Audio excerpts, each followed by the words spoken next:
So hello viewers, mining made easy by Atul में आपका स्वागत है। मेरा नाम है अतुल दुबे।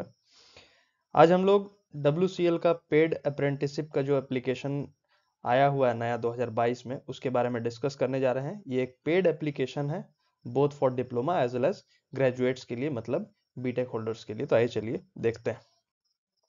जैसा कि आप लोग देख सकते हैं कि 28/10/2022 को ये एप्लीकेशन रिलीज हुआ है, नोटिफिकेशन रिलीज हुआ है। इसमें ग्रेजुएट्स के लिए 101 सीट है और 215 सीट हमारा डिप्लोमा होल्डर्स के लिए है। ठीक है, डिप्लोमा होल्डर्स और ग्रेजुएट दोनों ही के लिए जो रिकॉग्निशन मांगा गया है वो या तो यूजीसी हो, AICTE हो, या फिर स्टेट या सेंट्रल गवर्नमेंट द्वारा हो। और जो सबसे इंपॉर्टेंट है वो है हमारा नेट्स में हमारा रजिस्ट्रेशन होना चाहिए अगर हमको PDPT या PGPT करना है WCL में। तो नेट्स में रजिस्ट्रेशन करने के लिए ऑलरेडी हमारे चैनल पे वीडियो बन चुका है। तो आइए चलिए अब देख सकते हैं कि किस कंडीशंस में हमारा एलिजिबिलिटी नहीं रहेगा। ठीक है, तो सबसे पहला है कि 28 फरवरी 2020 से पहले अगर हम लोग क्वालिफाइंग एग्जामिनेशन, मतलब हमारा डिप्लोमा या फिर डिग्री कंप्लीट हो चुका है, तो उस केस में हम लोग अप्लाई नहीं कर पाएंगे। उसके बाद सेकंड पॉइंट ये है कि अगर प्रीवियस ट्रेनिंग कहीं कर चुके हो तो भी अप्लाई नहीं कर पाओगे आप। नेक्स्ट है कि कहीं पर अभी ट्रेनिंग चल रहा है तो उस केस में भी हमारा एप्लीकेशन नहीं हो पाएगा PDPT या PGPT WCL में। उसके बाद कहीं अगर एम्प्लॉय हैं आप तो भी नहीं कर सकते हैं।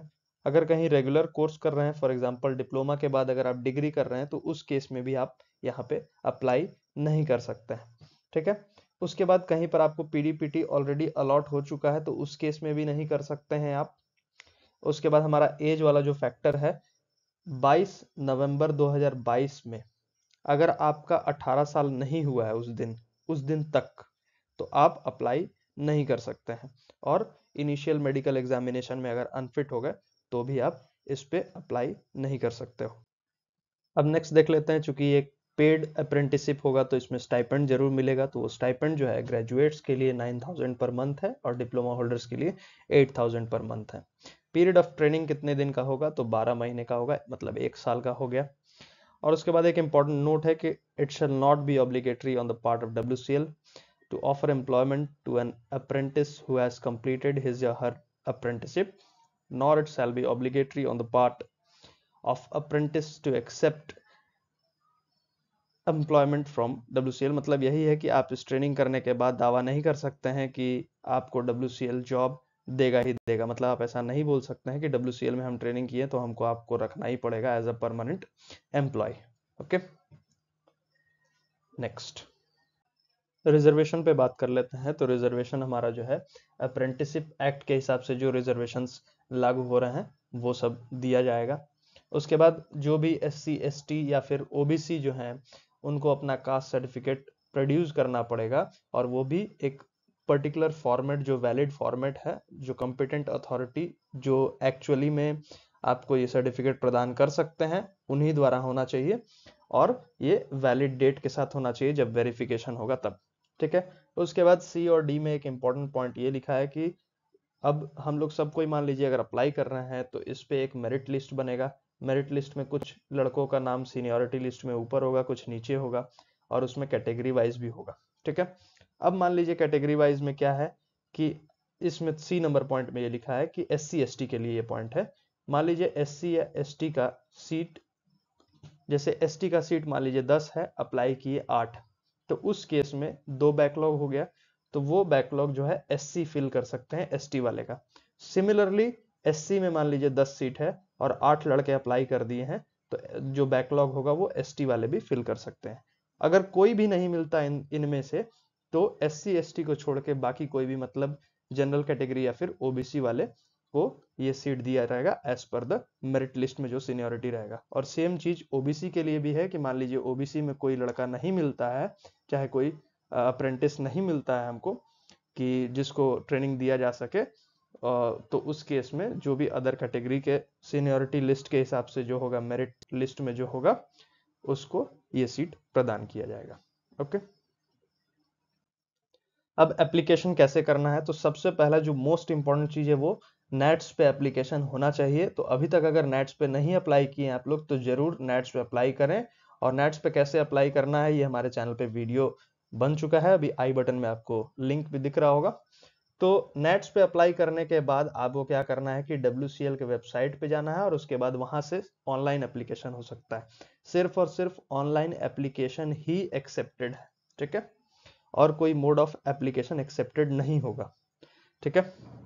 उसके बाद आपको कहाँ उस फॉर्म में, मतलब WCL के फॉर्म में पूछा जाएगा कि आपको कहाँ पर ट्रेनिंग लेना है, किस एरिया में, वो आप डाल सकते हैं, लेकिन वो उस अथॉरिटी के ऊपर है, मतलब WCL के अथॉरिटी के ऊपर है कि आपको उस एरिया में वो लोग दे रहे हैं कि नहीं दे रहे हैं। मतलब अगर उस एरिया में आपके पास, उनके पास अगर सीट अवेलेबल होगा, वेकेंट होगा, तभी आपको मिलेगा, नहीं तो कोई और भी एरिया मिल सकता है। Okay, now coming to the next point, eligible candidates जो होंगे वो अपना मतलब नेट्स के लिए अप्लाई करना है, और वो जो भी एलिजिबिलिटी क्राइटेरिया अभी थोड़ी देर पहले डिस्कस किया था, वीडियो में आगे हमने, वो सब अगर आप फुलफिल कर रहे हैं तो फिर आप अपना CGP या परसेंटेज जो भी है, और उसके हिसाब से आपका सीनियरिटी लिस्ट तैयार होगा, उस फॉर्म में भरिएगा। इसी वीडियो में आगे देखेंगे हम लोग कि कैसे हम लोग WCL के वेबसाइट पे जाके अप्लाई कर सकते हैं।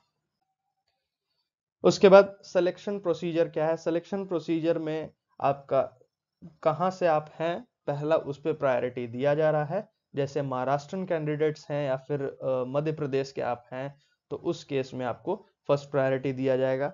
नेक्स्ट उसके बाद सेकंड प्रायोरिटी किसका है, गुजरात, छत्तीसगढ़, गोवा का और वेस्टर्न पार्ट को दिया जाएगा, ठीक है। उसके बाद थर्ड प्रायोरिटी जो इन फर्स्ट और सेकंड केस में जो बच गए, उसके अलावा जो थर्ड है उन्हीं को दिया जा रहा है, ठीक है। उसके बाद सिलेक्शन जो है, आपका जो मेरिट लिस्ट बन रहा है वो जो है परसेंटेज के बेसिस पे बन रहा है और डेट ऑफ बर्थ के बेसिस पे बन रहा है, ठीक है। उसके बाद जो भी एलिजिबल कैंडिडेट्स होंगे उनको डॉक्यूमेंट वेरिफिकेशन के लिए जो भी एस्टेब्लिशमेंट ऑफिस, जो भी HRD ऑफिस जहां भी बुलाएगा वहां पे उनको जाना पड़ेगा, ठीक है। और सारा ओरिजिनल डॉक्यूमेंट्स लेके जाना पड़ेगा, और उसी टाइम जो है सेल्फ अटेस्टेड कॉपी, मतलब जेरोक्स कॉपीज को सेल्फ अटेस्ट करके आपको वहां पे सबमिट करना पड़ेगा अगर आपको बुलाया जाता है तो। उसके बाद final selection of the candidates of each seat shall be made after verification. Verification के बाद आपको फाइनल लिस्ट तैयार होगा, और उसके साथ साथ आपका मेडिकल, मतलब वेरिफिकेशन हो गया, डॉक्यूमेंट वेरिफिकेशन, उसमें आप अगर वैलिड पाए गए तो बहुत अच्छा, उसके बाद आपको मेडिकल के लिए भेजा जाएगा। मेडिकल में फिट हो गए तो उसके बाद आपका मेरिट लिस्ट तैयार होगा, और मेरिट लिस्ट के हिसाब से जो भी कैंडिडेट्स का नाम ऊपर होगा सीट्स के हिसाब से, उनको वहां पे जो भी एरिया मिलेगा वहां पे उनको अप्रेंटिसशिप दिया जाएगा। नेक्स्ट जो सबसे इंपॉर्टेंट चीज है कि डेट क्या है एप्लीकेशन का, तो 7 नवंबर से चालू हो रहा है एप्लीकेशन, और 22 नवंबर को बंद हो जाएगा शाम को 5 बजे। और जो कि बहुत ज्यादा इंपॉर्टेंट है, बहुत लोग सोचते हैं कि लास्ट में अप्लाई करेंगे और चूक जाते हैं, इसीलिए प्लीज इस डेट को ध्यान रखिएगा अगर आपको PDPT या PGPT अप्लाई करना है WCL में तो।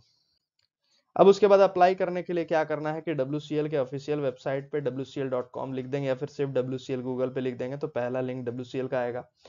वेबसाइट आपका खुल गया WCL का, उसमें आपको करियर में जाना है, करियर में जाके अप्रेंटिस में जाना है, और उसके बाद ग्रेजुएट या फिर टेक्निकल अप्रेंटिस में जाना है, ठीक है।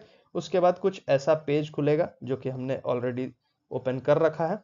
उसके बाद यहाँ पे जो ऑफिशियल लेटर हम अभी तब से डिस्प्ले कर रहे थे, वो यहाँ से आप व्यू में जाके देख सकते हैं, और अप्लाई करने के लिए आप अप्लाई बटन पे क्लिक कर सकते हैं। अभी आज के डेट में जब हम वीडियो शूट कर रहे हैं तो अभी एप्लीकेशन चालू नहीं हुआ, इसीलिए यहाँ पे लिख रहा है कि अभी WCL is not accepting the forms, इसीलिए 7 तारीख को ये 10 बजे सुबह एक्टिव हो जाएगा लिंक। तो ध्यान से अपना सारा डिटेल्स आपको फिल करना है, उसमें कोई गलती नहीं करना है, क्योंकि करेक्शन का चांस नहीं भी मिल सकता है, ठीक है। इसीलिए ध्यान से सब कुछ करें। Thank you very much for watching the video, and stay safe and stay healthy. Thank you very much.